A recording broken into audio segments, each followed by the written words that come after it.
Are we live? Are we live? Because it is day 7 of Giants training camp. I don't know if my headphones. Oh, I'm muted. I'm muted. So I was wondering why you. That's why we ask if are we live, because I'm sitting there. I can't do the whole start of the show. So let us know if we are live. I'm like, oh my god, my microphone's not working. No, I just had it actually muted. So I'm Bobby Skinner here with Ryan Novozinsky of NJ.com. This is the day 7 training camp string brought to you by Body Armor, and we are live. Ryan, how'd you feel about day 7 of Giants training camp? We're kind of ticking down to the end of the open sessions without the Jets being here. I know, man. No, it's gone by quicker than I imagined. Day one, I was like, oh my god, this is gonna be a never-ending month. But no, man, it was a bit of a sloppy day. Obviously, towards the end, Brian Daboll made the Giants run some sprints, which is a rarity for Brian Daboll. Very rare.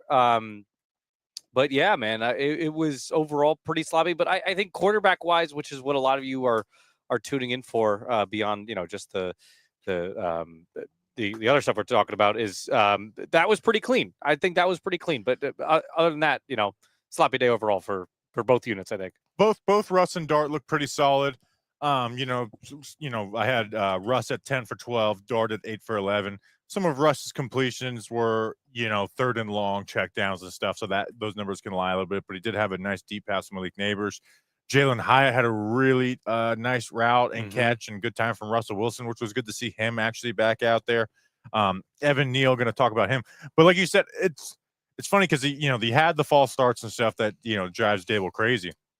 What I was kind of surprised at is, every day they start practice with like a little jog through of like 7-8 plays. And the defense always lets the offense catch it no matter what, right? The quarterback just throws it to whoever he wants to throw it to. Defense lets them catch it. They'll literally duck out of the way to let the receiver catch it. They had 2 incomplete passes on that today. The first one I turned to Rich, a Big Blue Huddle. I was like, I think that's the first time I've ever seen an incompletion in this. And then they did it again. So I was like, oh, that's going to get Daboll frustrated. You could see him kind of stomping his feet a little bit. But it actually turned into the quarterbacks being fairly good and accurate on the day. But at the same time, like you said, that kind of was the tone setter of exactly, what kind of practice we saw today. But again, like you said, that was I think, like, with Wilson, you had another Russell Wilson kind of day from him, right? The easy checkdowns, and then you had the moonshot to Neighbors and a ridiculous catch at that. I actually didn't see it live, and then I looked at your clip on Twitter, which we'll see now. Unbelievable. Yeah, I mean, the play fake was actually really good. I never get faked out by the play fake, but it got me. And then Neighbors just makes a really, really nice grab here. That was obviously the play of the day, and that's what Malik Neighbors continues to consistently do. I mean, he had 3 catches again today from Russell Wilson. I want to say that, we mentioned how it gets almost tedious and boring to talk about Russell Wilson and Malik Neighbors because their days are so formulaic. But today they kind of followed the same pattern, right? Where it's like with Russ, you have decent stats, decent numbers, but check down. And then the occasional moonshot that'll, turn your head. So that was kind of the day from him. And then you have, Malik too, where it's like, he's just making every play. And obviously, he was back out there, the shoulder injury, no concern, Brian, that's huge. I thought I would have bet everything in my bank account that Malik Neighbors went in practice today. Just by the way that they've always approached injuries. And you can even look within this camp of Jalen Hyatt, Brian Burns, Wan'Dale Robinson, and even lesser players. I thought for a fact Malik Neighbors was. I was telling people in the parking lot, so it was good to see that injury wasn't even enough to make him miss an actual practice. So that was good to see. But again, Russ 10 to 12, Jackson Dart today. And we're gonna get to the Jalen Hyatt stuff in a second. We talked about on the not yesterday but the day before how they ran the ball out the last 2 days, so you didn't really get to see Jackson Dart build off of what was his best day on Sunday.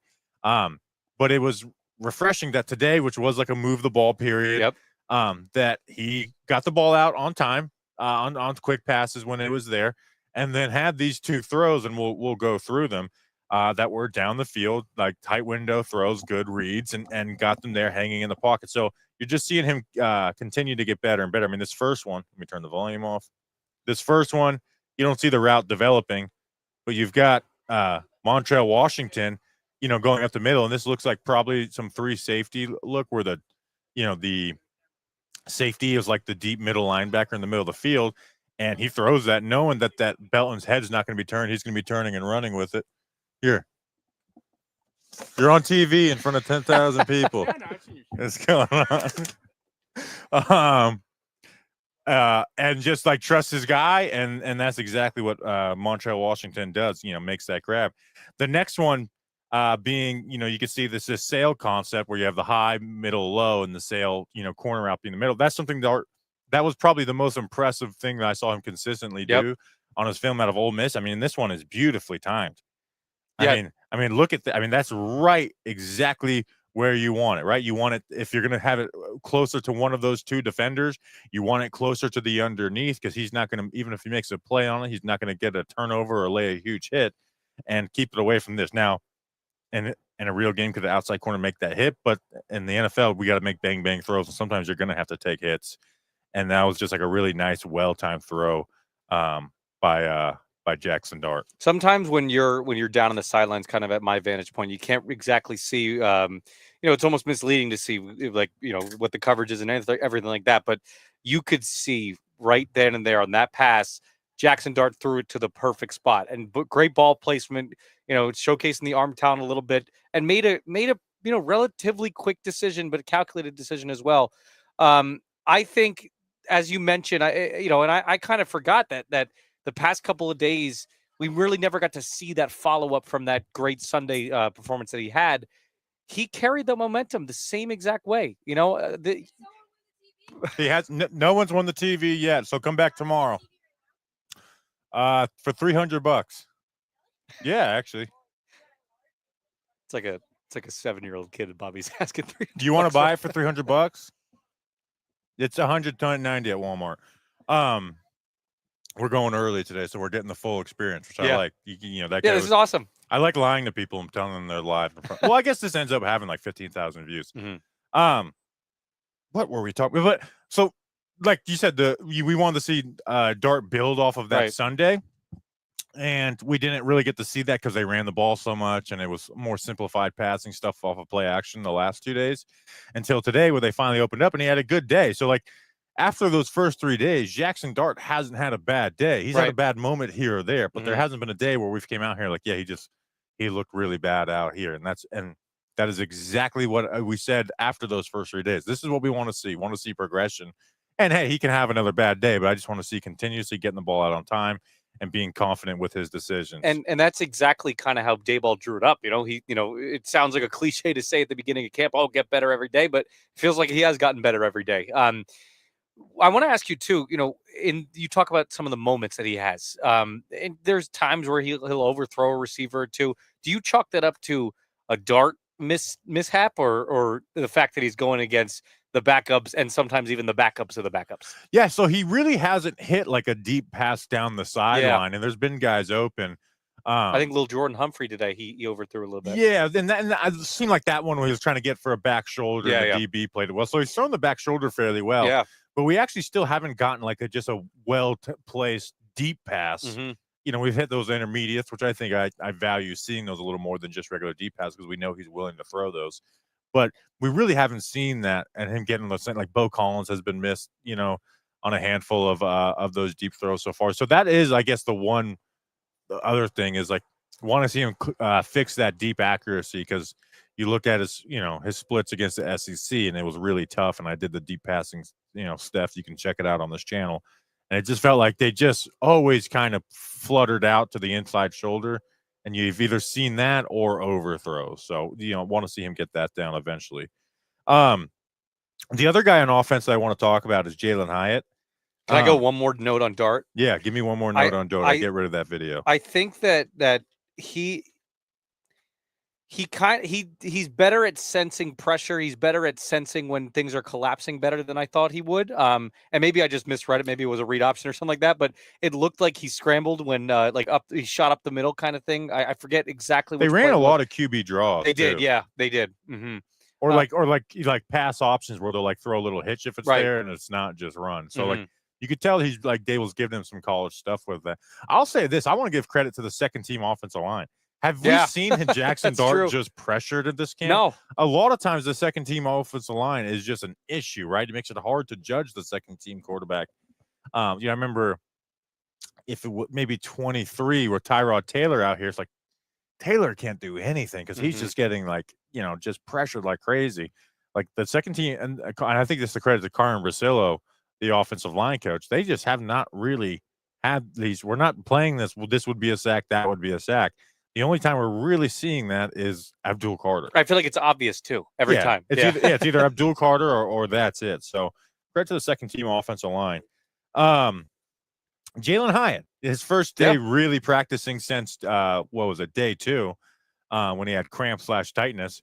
This throw to the side, like this is not like a perfect route, but like this is a smart, well done route. You see, and we'll break it down at the on the screen.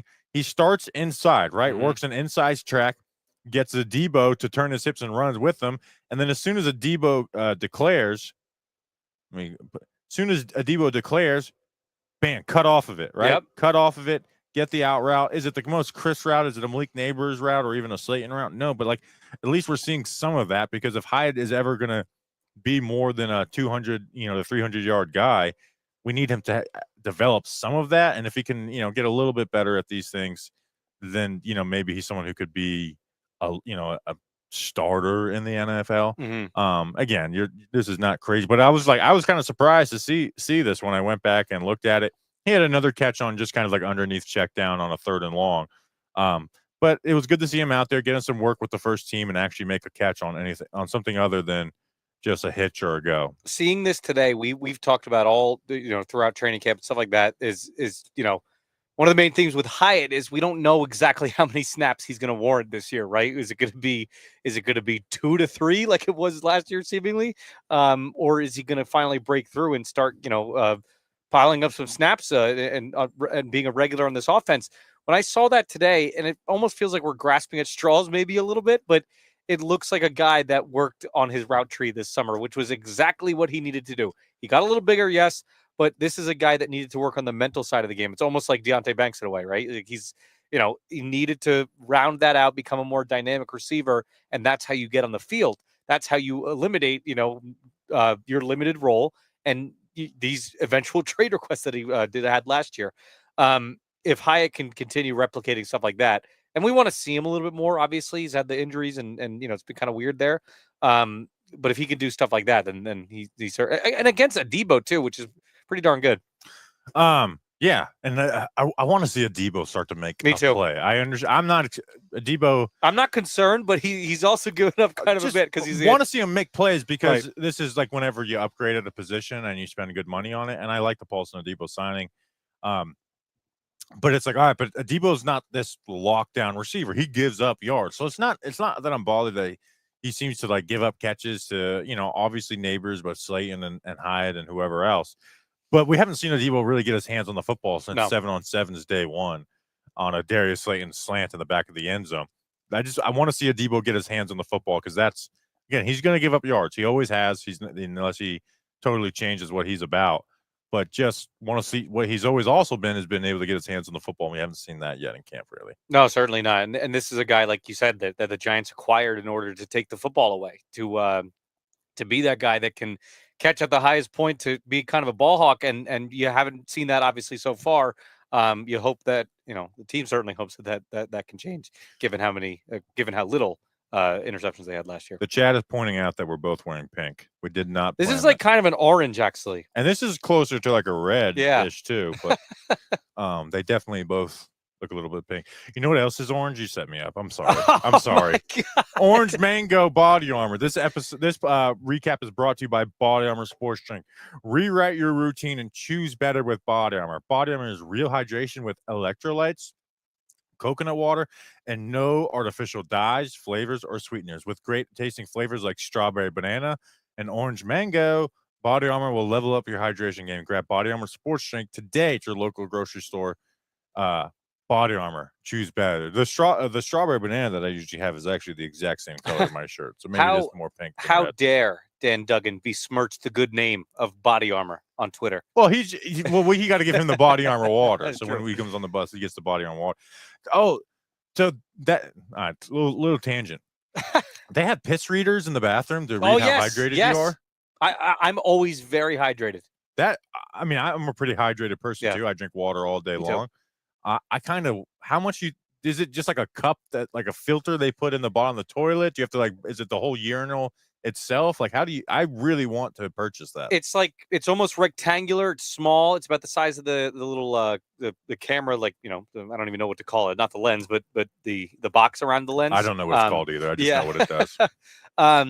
It's about that size, and it's like you're peeing in something the width of this, right? Like you pee in it, and then it flashes green or it flashes red. If you're or a couple days ago for me, it flashed green.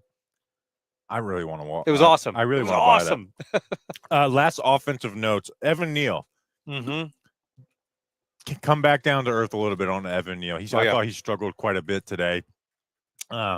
It's just anytime a defensive tackle kind of gave him any movement, from one gap to the other post snap, he just felt like he was consistently behind. He was out there with the first team today because Greg Van Roten is having a baby. And it was just like, all right, first team, man. Like this is it. Let's see how you look out there. And he struggled. And it wasn't like matchups with Dexter Lawrence either. It was kind of like Nacho, Alexander, and Roy. I don't remember Roy Robertson Harris doing anything good on him. And in fact, I saw Roy Robertson Harris just get, bitched on a run play. There was, like you said, man, and there was one positive about Neal. I think early on in practice, it was there was a screen pass to I think Tyron Tracy, and he gets in front. He kind of wedges Micah McFadden, I think it was. That was the one positive, and he creates kind of a lane for to Tracy to run through. But that was pretty much it, and that's kind of an open field. It's like you're pretty much just getting a body in front of someone. You want to see it in the trenches for him to have some action there. Yeah. So it's just, coming back down to earth a little bit. It's just like, the movement skills aren't great. We put out our player profile episode on him today. And it's like, in these man run schemes, he can lean on guys. That's awesome. And pass protection, when he gets hands on guys, he's able to control blocks on these. But I just worry that good defensive tackles are going to take advantage of his balance. Quicker ones are going to take advantage of his lack of lateral mobility. And then you are limited in what you can do pulling him, outside zone and those things where it's like, what are we getting out here where Eric Flowers moving to guard actually is like I think what the ceiling is for Neal, unfortunately. But again, not a good day for Neal. Another lineman that I want to talk about, JMS. So something I noticed from my vantage point down on the sidelines is maybe it's as simple as Russell Wilson is just shorter than Daniel Jones, but the placement of some of these snaps is just a little wonky. Russ is able to kind of, create it and make it look like nothing, it doesn't bother him or anything. Cause even on that, on the crazy Malik Neighbors play, it was a high snap right at his helmet there. Control those snaps. He might be blocking fine. It hasn't been as noticeable as it was when he, pretty much got thrown on his ass by Abdul Carter a couple days ago, but got to get those snaps under control, man. Yeah. It's like you said, you haven't had like those egregious ones since what was it, day 2 or day 3? Mm-hmm. I saw 3 today. But they are consistent, like just right here, just right here at the top of Russ's head. And blocking wise, like I said, it's just hard to judge this interior group against the defensive interior group. Let's see if I have any, neighbors had the play of the day. Wandale had a couple of nice catches, a couple of walkthroughs. Jake Kubis, talk about Neal guard. They actually threw Jake Kubis in for a series, and for Evan Neal as the first team guard. So, you can tell now we can tell who the first backup is Neal and the second backup. Definitely. But you're not even getting Aaron Stinney in there, the veteran. Montrell Washington. Yeah, I guess we should. I mean, hell, we could play the 2 clips as the sweeper machine goes behind it. You can see it too. I mean, he was the guy who caught these 2 passes. Another guy who no name because he was signed at the same time as Nick Jones. Yep. As he's part of the Chiefs practice squad, reverted to a free agent when the Super Bowl was over, and the Giants brought both those guys in. I mean, he was on the receiving end of both these passes from Jackson Dart, and he had another one too. I mean, he had 3 catches on 3 of Jackson Dart's 8 completions. 3 of them were to Montrell Washington. Yeah, no, I think this is one of those. He's the Nick Jones of the offense, right? I think he's having a pretty good camp so far, and Jackson Dart clearly today, at least had that good connection. Noticed little Jordan Humphrey too a little bit. Maybe it was just because the dart kind of overthrew him a little bit, but at the same time, he also had a good he had a catch along the side. No, he had a good catch from Jameis. Jameis, that's right. Never mind then. But yeah, no, just a couple guys, couple fringe guys to give a shout out to. I feel like that's a never bad thing. Also, I guess since we're doing the fringe guys, Art Green seems to be Jameis's nemesis. Man. Yeah. He had 2 pass breakups on him. Now I will say Jameis is just kind of going to throw the difficult throw, and even if it's like a clear sack, he's just like, I'm going to step up and make that throw. So Jameis very much takes his mindset in games and takes it to practice. Where, the first one ended up being a pass breakup. So, one, because Art Green didn't catch it, but he would have landed out of bounds with the jump. But Jameis just decides I'm just going to throw it, which is Jameis practices exactly how he plays. You would think that on any other team, like the third string quarterback comes in and that's when reporters kind of go down, jot down the notes and everything like that, really get caught up, get their tweets out. When Jameis goes in, I can't stop watching. It's again, like I probably said this already on the stream, but it's fun bad. Like it's good. Like I think he's had some glimpses with the third team. It's fun. It's very fun. If he has to play week 4, it's not as. Now DeVito, all bets are off. Everyone just goes down to their notebooks. Yeah. Defensively, there's not a bunch of takeaways today. Javon Howland had a pass breakup on like a 4th down throw from Russ to Theo Johnson. I think Thibodeau broke up a swing pass too. Yep, he did as well. Russ was 10 for 12. Those were literally the 2. Like they threw a screen pass. Thibodeau broke it up. But we finally got what I was asking for, and we'll see tomorrow if it means anything. In the cornerback 2 position battle, for the first time, we've had the same guy 2 days in a row. Deonte Banks was at the cornerback 2 spot to start the day. They still rotate a little bit, but Banks got the majority of the snaps. Maybe we're finally seeing them give that edge to Deonte Banks as we've developed, because eventually someone's going to have to get the majority of the reps. And for the first time, we saw someone get it 2 days in a row. I'm sure Flott will get it tomorrow to throw me off. Yeah, that's what I'm saying. Yeah. Let me ask you this. So do you think he's earned it? And I guess I know that you don't necessarily care because you want him to be an advantage, and the fact that he's even. But has Flott earned it? No, you're right. You're definitely right. Flott is the one who gave it the big pass to Neighbors. Flott has given passes to the other guys. Right. Flott's had a better training camp than usually. They pass breakups, but Banks has a couple pass breakups too. So I don't think Flott has really earned it either. And you give Ty goes to the first round better athlete, no doubt, and that's obviously Deonte Banks. So it's not. I don't think Flott has necessarily earned it either. Now Debo has, he's the corner 1. He's been the guy who's consistently given up the most stuff and hasn't gotten those pass breakups that the other guys have had. But we'll see how that develops. I'm curious to see how this battle could it potentially extend into the season where, obviously someone's going to win it week 1 and everything like that. But, I could just see it now. I could see a shot down the field from Jaden Daniels and Deonte Banks doesn't turn his head and gets burned by the Commanders week 1. Oh, yes. Yeah. Don't get me wrong. Ty goes to Banks, but I think it's my hope of seeing him become an advantage has pretty much dwindled. Look at this guy. Look at Ozempig's comment. Oh, Ozempic. He hates being into New York. You know what? He has earned a body when you had a long day bad with quarterback 2 body armor. You're right, Ozempic. As much as you hate Binghamton, New York, for the cause, you are right. So let's get this at least like to 220 likes or whatever before we go. Let's get to some questions in the chat, because again, I don't have as much notes as other days. It was kind of the quarterbacks doing their thing and fairly uneventful outside of that. No one-on-ones to report on today because they were only in shoulder pads. Josh Marsh, based on the emphasis on the run game in camp combined with Russ not working the middle of the field, which flavor son of a he actually got me. Do you think Dable prefers on game day? Dable's definitely a tropical punch guy. Yeah, I can see that. Can you guys hear this truck, by the way? These microphones are pretty good at not picking stuff up, but he's taunting us. I was at my local grocery store yesterday, and I picked up a body armor, a light body armor. It was like blueberry pomegranate. It was pretty good. I'm gonna say that one. That's the one Dayball has. Okay. Yeah, he's Slim down. Yeah. Mm-hmm. Yeah. Everyone's trying to get. Will Andrew Thomas play in the first game of the season? I'm gonna just say yes. Yeah, same. All right, there's no way that I'm starting. If Evan Neal has more, I saw a comment there that will Greg Van Roten get Wally pipped by Evan Neal? I don't necessarily think so. No, today definitely wasn't the day to do that. If you have more days like this, then no, definitely not. Let's see, what else do we got? All right, so we may not even go the full 30 minutes today. We got Jordan Renan walking up for his interview on the regular podcast. Let's see. His guard getting the ball out quicker. Yeah, hit on that. He's been doing that fairly consistently.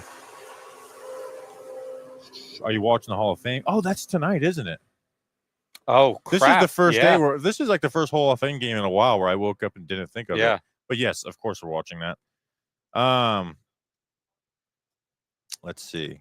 All right, I mean, we might just end this early a little bit. I mean, if you guys don't have questions, it's not the worst thing in the world if we go 27 minutes instead of 32 minutes. Let's get this to at least 200 likes before we go. And I'm not delaying today either. So how did Theo Johnson look? He hasn't really been involved since the first couple days. Like, has he made any catches down the field? So he really hasn't been involved at all. And that's, I would like to focus in on Theo a little bit and maybe see how he's just actually playing.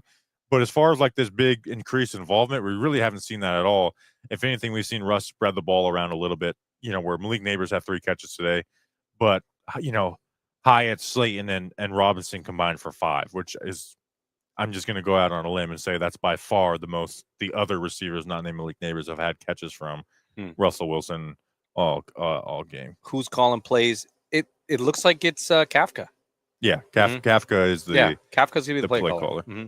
All right, so we're not at 200 likes, so no burnout unless you guys get it up there in the next 15 seconds.